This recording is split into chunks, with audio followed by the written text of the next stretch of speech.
back to earth with a bump. It's evening and Hal needs to go up to bed. He brushes his teeth and he brushes his head. The big hand's on 12 and the small hand's on 8. Quick, into your bedroom, it's really quite late. Hal closes his curtains and turns out the light, curls under his blanket and snuggles up tight. But just when he's starting to snuffle and snore, his small bed takes off from the ground with a roar. A whoosh and it's out of the window they go. His house soon becomes just a dot down below. He soars through the clouds and the dark moonlit sky and straight into space in the blink of an eye. It's Earth calling Hal. Can you hear me? Come in. We've a mission for you. When can you begin? You're loud and you're clear. Now just tell me the plan. Please give me my mission. I'll do what I can. Please find us the sun. It's gone from the sky. It's vanished completely. We just don't know why. Okay, agrees Hal with a nod of his head. I'll track down the sun in my space-travelling bed. What's that up overhead? Hal squints hard as he sees a shape that is pale and all round like a cheese. There are craters and mountains and dust that is grey. Could this be the sun that we see in the day? No way, chuckles Hal with a shake of his head. I know what that is, and he stands on his bed. There's just no mistaking, that sphere is the moon. I see it each night from my bed in my room. We must find the sun, Hal commands with a jump, before we go straight back to earth with a bump. I must not give up, it's important to try.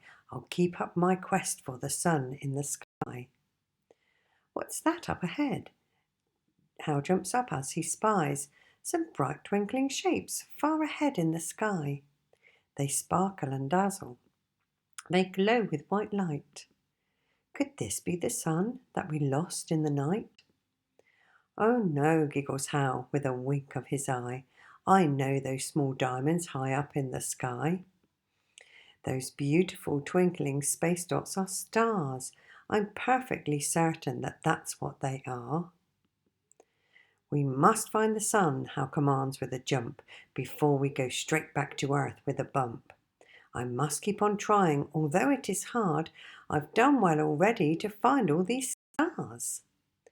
What's that up ahead? Hal stands up on tiptoes to see a vast shape that is bright red and glows. There are mountains and valleys and deserts so dry. Could this be the sun that has gone from the sky?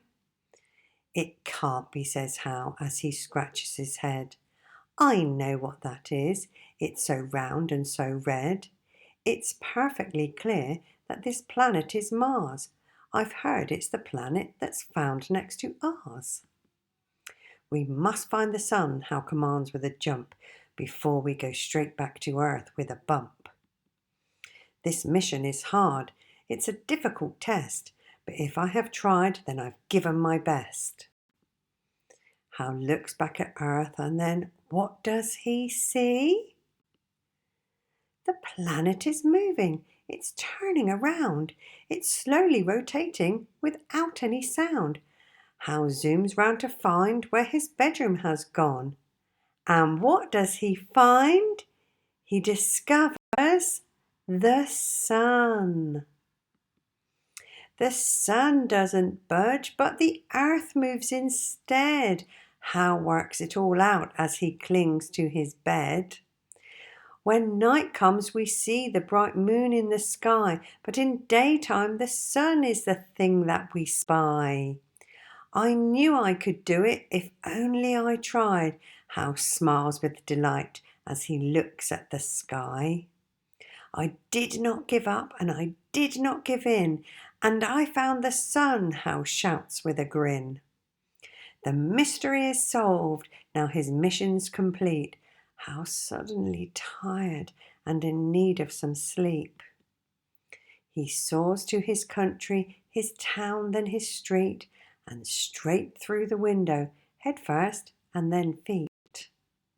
And back in his bedroom, he snuggles down tight and drifts off to sleep for the rest of the night. As the sun starts to rise, Hal wakes up with a jump and finally comes back to earth with a bump. The end.